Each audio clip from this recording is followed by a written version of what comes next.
A e don vërtet fëmijën tënd ti mjaftushe? Shumica mundën me thonë tashtit, çfarë pyetje është kjo pa lidhje? Si se don njeriu fëmijën e vet? Po, unë po të pyeti ty, a e don vërtet fëmijën tënd? A e don fëmijën tënd edhe kur nuk mëson? A e don fëmijën tënd edhe kur flen gjumë shumë dhe nuk don ndoshta bëj diçka? A e don fëmijën tënd edhe kur nuk të ndëgjon ty? Pse e bona këtë video?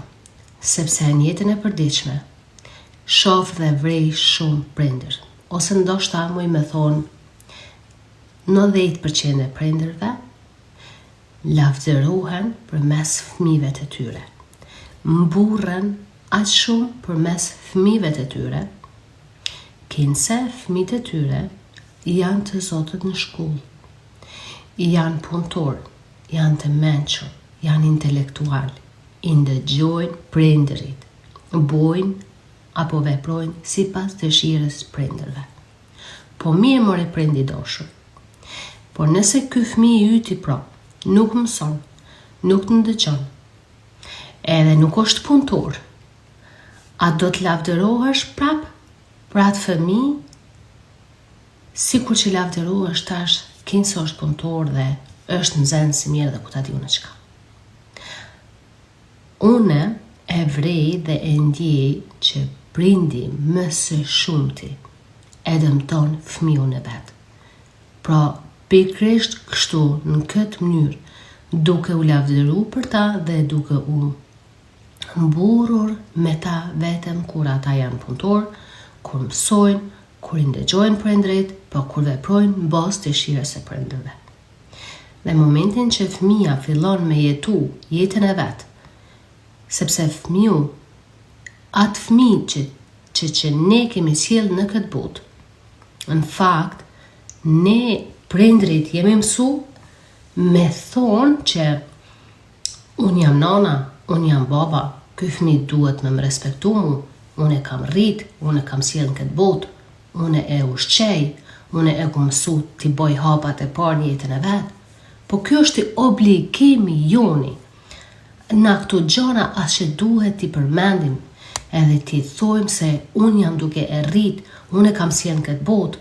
Ndoshta ai fëmijë, shumë fëmijë që kanë mendime për vetë vrasje, janë fëmijë që nuk janë të lumtur dhe që ndoshta fare s'kishin dashur të vinë këtë botë. Kush ka dashur ta sjellë atë fëmijë në këtë botë? Është fëmiu vet apo është dëshira e prindrit? Dëshira e prindrit duke mos i qenë ndoshta edhe i kujdesëm fare në marrëdhënien e seksualitetit. Nga dëshira që mos ta ndërprej atë kënaqësinë e momentit në seksualitet. Okej?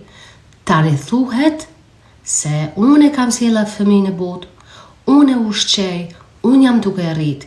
Pra është obligim i secilit prindër që të mos e përmendesh atë, ta marrësh përgjegjësinë mbi vete, sepse ka qenë pra vullneti yt komplet me vedije ose pa vedije ta sjellësh fëmijën tënd që e ke në botë.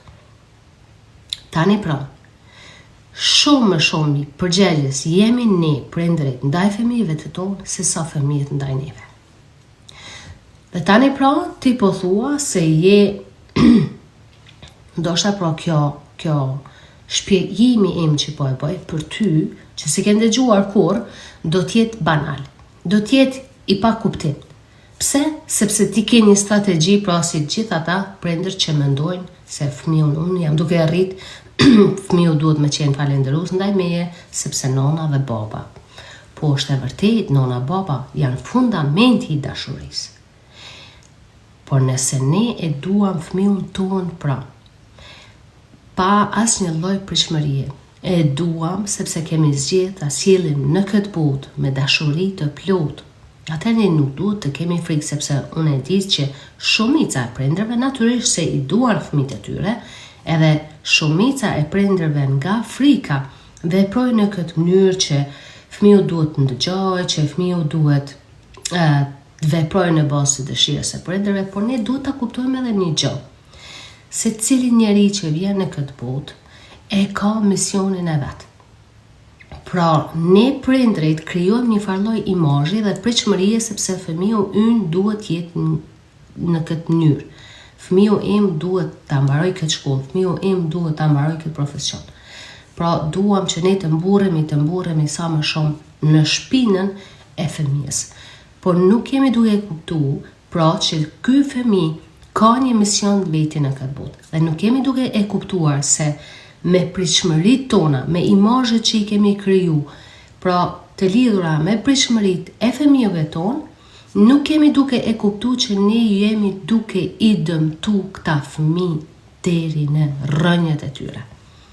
Sa të rritur, sa fëmijë, të më thonë nga mosha teenager, që nga mosha 12 vjeçare dhe deri në moshën 30 vjeçare, kanë ndoshta çdo i treti ka mendime vetvrasje. Nëse këta prindër pra, nëse këta fëmijë kanë arrit deri në këtë nivel, atëherë unë mund të më thonë që këta janë prindër të dështuar komplet. Ta sjellin fëmijën tonë deri në këtë gjendje që të ketë mendime vetvrasje, atëherë misioni yt si prindër është komplet i dështuar. Pra, frikat, pritshmëritë që i kemi ne për fëmijët e tonë janë frikat e tona. Atë çka duhet bëjmë? Nuk duhet të presim nga fëmijët tonë, por na duhet të punojmë me frikat tona që i kemi, sepse ato frika neve na janë krijuar, sepse ti pra në atë mënyrë si që rrit fëmijën tonë, i rritur ti vetë. Dhe ti e vazhdon me gjenerata, sepse nuk din vetë më ndryshe dhe mendon se në atë mënyrë duhet të edukohet fëmiu pra. Çka nëse e lejojmë fëmiun ton me qenë vetvetja? Çka nëse ne i pranojmë fëmijët ton ashtu siç janë? Çka nëse i duam neve ata edhe kur flajnë gjumë gjatë, edhe kur s'duan të mësojnë, edhe kur s'duan të na dëgjojnë? Jo çdo herë kur nuk duan të na dëgjojnë, është mos respekt apo mos dashuri ndaj prindit. Është thjesht sepse ai fëmijë ka rrugën e vet, ka misionin e vet dhe ai duhet të shkojë në atë drejtim. Dhe duhet ta kuptojmë që është e pamundshme të kemi çdo herë mendime të njëjta. Por pra, dashuri quhet kur ti e don fëmijën ton ashtu siç është dhe i jap mundësi, i jap hapësirë atij fëmijë me qenë vetja vet. I jap hapësirë ai fëmijë me shpreh dëshirat e veta. I jap atij fëmijës tënd që ndoshta më flet edhe pak më gjatë gjumë, ndoshta edhe mos të bëj asnjë gjë, sepse duhet të reflektoj, sepse ai fëmijë duhet ta kuptojë misionin e vet, duhet të ketë kohë për të reflektuar, për të shkuar rrugës së dur. Por pra, ne prindrit nga frikat që i kemi, që janë të krijuara pra nga e kaluara jonë, ne fëmijët tonë në këtë mënyrë i devijojmë, në vend që të punojmë pra me frika tona, ne ato frika i projektojmë tek fëmijët tonë që kanë shumë ndikim në të ardhmen e tyre. Pra është jashtëzakonisht e rëndësishme që ne të kuptojmë që fëmijët tonë duhet t'i duam ashtu siç janë. Jo vetëm kur fëmiu yt të thot po mami, po babi. Jo vetëm fëmiu yt kur ta sjell ty një dhuratë në shtëpi. Jo vetëm atëherë kur fëmia yt e sjell një notë të mirë në shtëpi. Mua vjen të vjell kur dëgjoj prindër që mburren në shpinën e fëmijëve të tyre. Fëmia im është kështu, fëmia im është kështu, fëmiu im është kështu.